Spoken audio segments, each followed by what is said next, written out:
जय श्री कृष्ण। मनुष्य परमात्मा को प्राप्त करना चाहता है, पर वो प्राप्त नहीं कर पाता है, क्योंकि संसार के माया,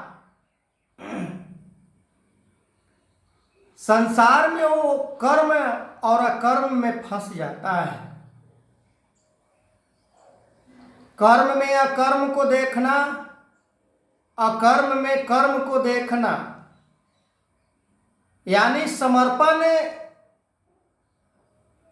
का सूचक है। और जब तक हम इस संसार रूपी मोह माया से ऊपर नहीं उठते हैं, तब तक परमात्मा को प्राप्त नहीं कर सकते हैं। बड़े बड़े विद्वान, बड़े बड़े ज्ञानी, तपीश्वर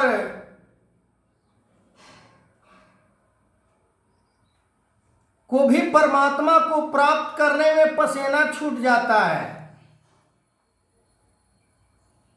साधारण इंसान परमात्मा को कैसे प्राप्त कर सकता है? जो रात दिन एक दूसरे को पीड़ा देता है, रात दिन एक दूसरे से ऊंचा उठने का प्रयास करता है, एक दूसरे को गिराने का प्रयास करता है, पर मन में वो भाव उत्पन्न होता है कि मैं भी परमात्मा को प्राप्त कर लूं। जैसे काजल की कोठरी से साफ साफ कोई निकल जाए, ऐसा हो ही नहीं सकता है। संसार के मोह माया में फंसकर कोई परमात्मा को प्राप्त करना चाहे, ये संभव नहीं है।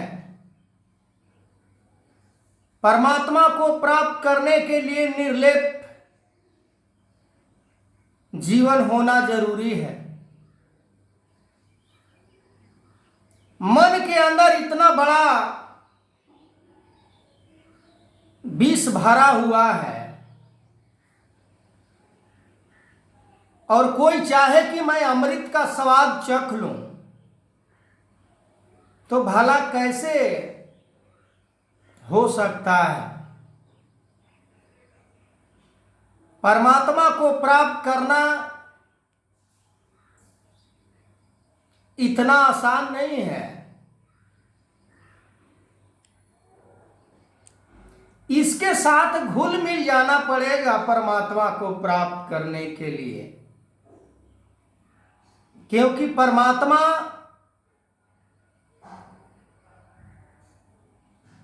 एक गलती करते हैं तो भी परमात्मा देखता है, दूसरा गलती करते हैं तो भी परमात्मा देखता है, पर ना जाने कितने गलती हम करते जाते हैं।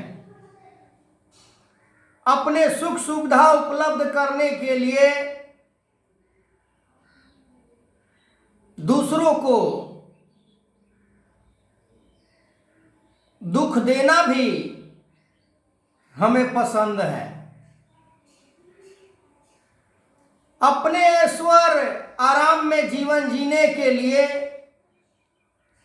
दूसरों को हम कष्ट देते हैं, हमें मंजूर होता है, पर परमात्मा को मंजूर नहीं होता। परमात्मा एक दृष्टि से पूरे दुनिया को देखता है, सभी को हवा देता है, सभी को पानी देता है, सभी को प्रकाश देता है, सब कुछ परमात्मा सभी को बराबर देता है, और सभी को शरीर रूप में भी किसी को कम या ज्यादा नहीं देता है। किसी को डिजाइन में कोई अंतर नहीं की परमात्मा, पर अंतर तो हम करते हैं, दूरियां तो हम बनाते हैं। परमात्मा ने तो नजदीकिया दूरिया को घटाने के लिए प्रयास किए, पर हम दूरिया को और इतना दूरी बना लेते हैं।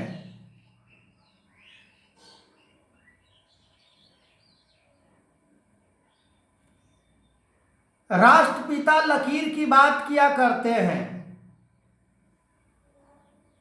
कि अपना लकीर हम बड़ा नहीं करना चाहते हैं, हम दूसरों की लकीर के पीछे भागते हैं। हम अपने अंदर से कमियां को नहीं निकालते हैं, हम दूसरे के अंदर से कमियां को निकालना चाहते हैं। कहाँ संभव है परमात्मा को प्राप्त करना? दुनिया के धन दौलत से परमात्मा प्राप्त नहीं होता, दुनिया के मान प्रतिष्ठा से परमात्मा नहीं प्राप्त होता। धर्म ग्रंथों को देखना पड़ेगा। इतना आसानी से परमात्मा को प्राप्त कर लेना, हंसी आता है हमें। कैसे कैसे बर्ताव हम लोगों के साथ करते हैं। दुहाई परमात्मा को प्राप्त करने का देते हैं, क्या फर्क पड़ जाएगा परमात्मा को? कोई परमात्मा को प्राप्त न करना चाहे तो क्या फर्क पड़ जाएगा परमात्मा को? कोई फर्क नहीं पड़ेगा। संसार के भोगना हमें भोगना पड़ेगा। 84 लाख योनि कहीं दूर नहीं है। 84 लाख योनि से हम इस शरीर को धारण किए हैं, और फिर वही कर्म, वही लोभ, लालच, स्वार्थ, बैर विरोध, ईर्षा, द्वेष, ऊंच नीच, अमीरी गरीबी, छोटा बड़ा, अपना पराया। आज तो भाई भाई भी नहीं अपना होता है। हमने जीवन में परेडकली करके देखा है, कहीं सुनी सुनाई बात नहीं। आज भाई ही भाई का इतना बड़ा शत्रु बना हुआ है। ये केवल एक के लिए नहीं, पूरे संसार में ऐसा आज सिलसिला चल रहा है कि भाई भाई से प्यार नहीं, पर ऊपर ऊपर से प्यार दूसरों से खूब जताते हैं। ना जाने कैसा इंसान कल भी बिलासपुर में जब सत्संग के रूप में एक भजन आ रहा था कि राम जाने आदमी को आज क्या हो गया है, तो आगे मैं इस वीडियो को कंटिन्यू करूंगा। तब तक के लिए जय श्री